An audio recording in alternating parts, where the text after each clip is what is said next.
نحمده ونصلي على رسوله الكريم اما بعد فاعوذ بالله من الشيطان الرجيم بسم الله الرحمن الرحيم والضحى والليل اذا سجى ما ودعك ربك وما قلى صدق اللہ العظیم۔ میرے محترم بزرگوں اور عزیز ساتھیوں، اللہ تبارک و تعالیٰ نے انسان کو دنیا کے اندر بھیجا ہے، اور اس دنیا کے اندر بھیجنے کے بعد اس کو زندگی گزارنے کا طریقہ انبیاء اکرام کے ذریعے بتلایا ہے۔ دنیا کے اندر انبیاء اکرام آئے اور تمام نبیوں نے اپنی اپنی قوموں کو سمجھایا اور زندگی سیکھنے کا طریقہ بتلایا، اور اپنی پریشانی کو اللہ کے سامنے کس طرح رکھا جاتا ہے، کس طرح نہیں رکھا جاتا، اس کا طریقہ بتلایا۔ آپ علیہ السلام دنیا کے اندر تشریف لے کر آئے تو آپ علیہ السلام نے تمام چیزیں بتلائی۔ ایک صحابی ہیں حضرت عبداللہ بن اوفا رضی اللہ تعالی عنہ،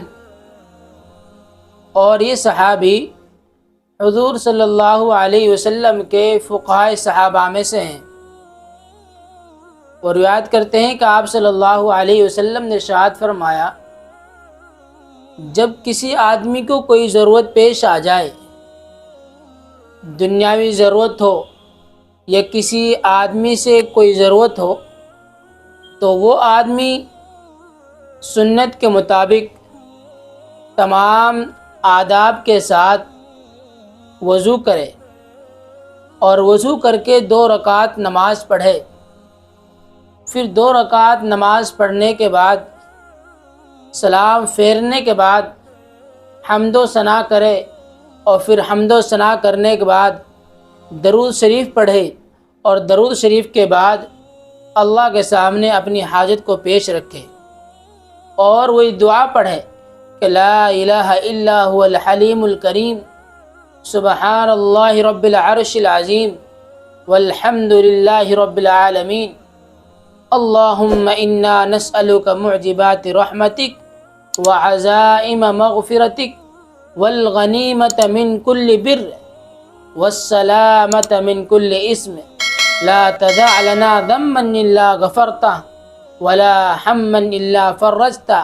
ولا حاجتا هي لك رضا الا قضيتها یا ارحم الراحمین۔ اس دعا کو پڑھیں، اور اس دعا کے پڑھنے کے بعد اللہ کے سامنے اپنی ضرورت کو اور اپنی جو بھی پریشانی ہے اس کو سامنے رکھے۔ ایک مسلمان اور ایک کافر میں یہی فرق ہوتا ہے کہ جو ایک کافر ہوتا ہے، وہ تمام اسباب اختیار کرتا ہے، اور اس کا سارا کا سارا بھروسہ اس اسباب پر ہوتا ہے،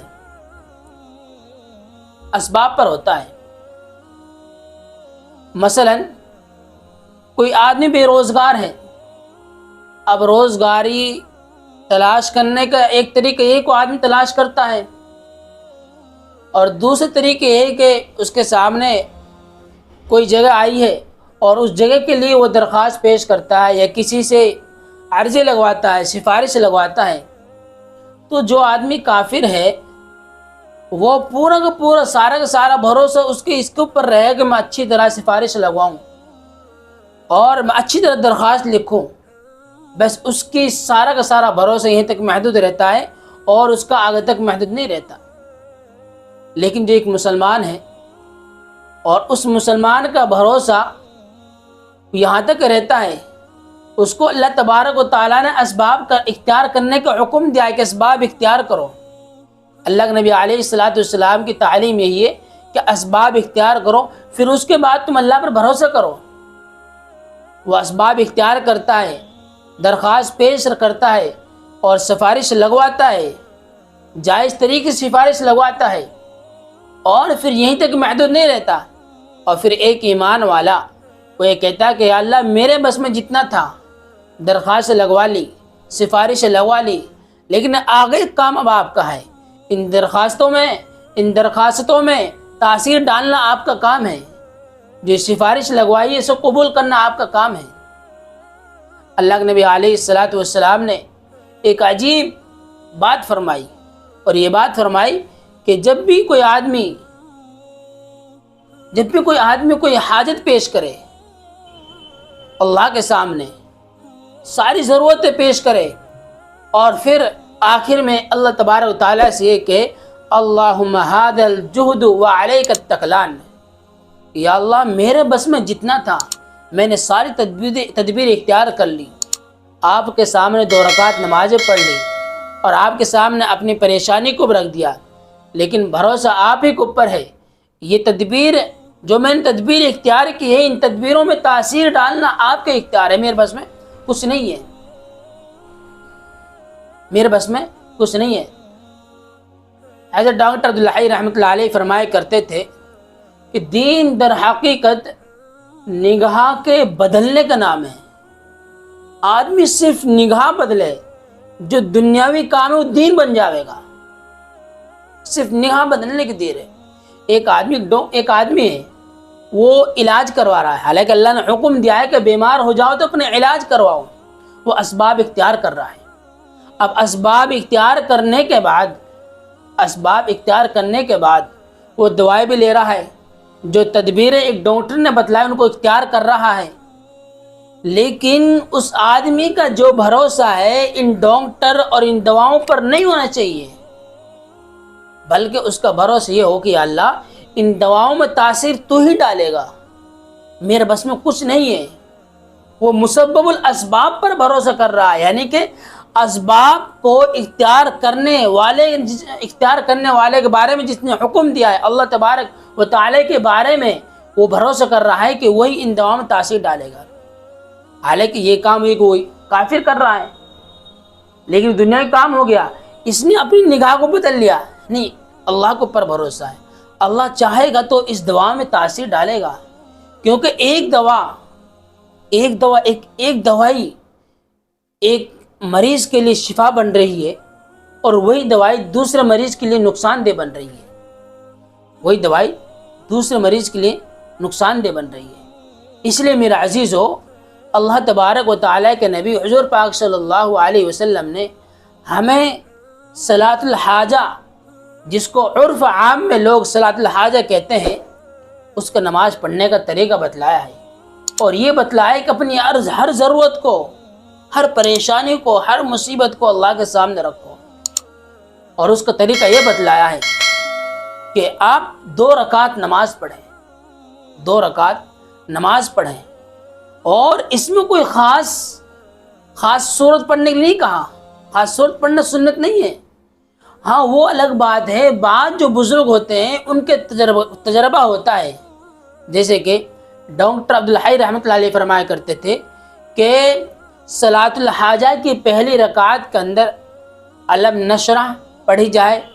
اور دوسری رکعت کے اندر سورہ نصر پڑھی جائے، اذا جاء نصر اللہ الفتح۔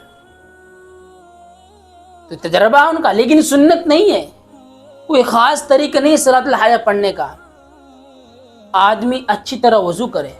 سنت کے مطابق، تمام آداب کے ساتھ، تمام مستحبات کے ساتھ، ایسے اس فرض نماز کے لیے پڑھتے ہیں کہ فرض نماز کو ٹالنے کے لیے پڑھتے ہیں کہ فرض نماز کے لیے، بلکہ نہیں، اس کو اچھی طرح پڑھیں، اچھی طریقے سے وضو کریں، جیسے کہ وضو کے درمیان کی دعا ہیں، اللہم اغفر لی ذنبی ووسع لی فی داری وبارک لی فی رزقی، اس طرح اور دعائیں، دوسرا کلمہ اشہد ان لا الہ الا اللہ واشہد ان محمد رسول اللہ، اور پھر وضو کے بعد کی دعائیں کہ اللہم اجعلنی من التوابین واجعلنی من المتطہرین۔ تو اس طریقے سے وہ وضو کرے گے، وضو کرنے کے بعد پھر 2 رکعت کے لیے ہاتھ اٹھائے اور 2 رکعت کی نماز پڑھیں، اور پھر جو نماز پڑھ لے بڑا دھیان کے ساتھ نماز پڑھے، اور سلام پھیرنے کے بعد اللہ تبارک و تعالیٰ کی تعریف کریں۔ یہ تعریف کرنا کیوں ضروری ہے اللہ تبارک و تعالیٰ کی؟ آپ ایک مثال سمجھیے، کوئی آدمی کسی بڑے حاکم کے پاس جا رہا ہے، اور جب وہ اس حاکم کی، ایک چھوٹا حاکم ہوتا ہے، اس حاکم کی تعریف کرتا ہے، اس کی عظمت و تکریم کرتا ہے، تو وہ حاکم خوش ہوتا ہے اور اس کی مراد کو پوری کرتا ہے۔ لیکن ہم ایک خالق جو پالن ہار ہے، پوری دنیا کو چلا رہا ہے، تو اگر ہم اس کے سامنے اس کی تعریف کریں گے، اس کی تعظیم کریں گے، تو عالم مالک الملک ہے، بادشاہوں کا بادشاہ ہے، وہ ہماری ضرورت تو کیوں نہیں پورا کرے گا؟ خیر، اللہ کی حمد و ثنا کرنے کے بعد پھر آپ علیہ الصلوۃ والسلام کے اوپر درود بھیجے جائے۔ آپ علیہ الصلوۃ والسلام کے اوپر کیوں درود بھیجے جائے؟ وہ اس وجہ سے کہ آپ علیہ الصلوۃ والسلام سے زیادہ کوئی مشفق امت کے اوپر کوئی ہے ہی نہیں ہے۔ جتنا بڑا مہربان اور جتنی زیادہ محبت کرنے والا آپ علیہ الصلوۃ والسلام سے کوئی زیادہ نہیں ہے۔ اسی لیے، اور پھر ایک بات اور ہو، جس دعا کے شروع میں درود پڑھا گیا وہ دعا ضرور اور یقینی قبول ہوئے گی۔ کسی اور دعا کے بارے میں اتنی یقین نہیں ہے جتنا اس دعا کے بارے میں یقین ہے کہ جس دعا کے شروع میں درود شریف پڑھا جاتا ہو وہ دعا ضرور قبول ہوئے گی۔ اس لیے ہم حمد و ثنا کے بعد درود شریف پڑھیں، اور پھر صلاۃ الحاجہ کی جو دعا ہے ہم اس کو پڑھیں، جو میں نے خطبے کے اندر، جو میں نے شروع میں ہی پڑھ کے بتلائی دعا۔ جب اس طریقے سے ہم دعا پڑھیں گے میرے عزیزوں، اس طریقے سے ہم صلاۃ الحاجہ کی نماز پڑھیں گے، تو پھر خدا کی ذات سے امید ہے کہ ہماری مرادیں پوری ہوں گی اور اللہ تبارک و تعالی ہماری ضرورتوں کو پورا کریں گے۔ اللہ تبارک و تعالی ہمیں ان باتوں پر عمل کرنے کی توفیق عطا فرمائے۔ وآخر دعوانا الحمد للہ رب العالمین۔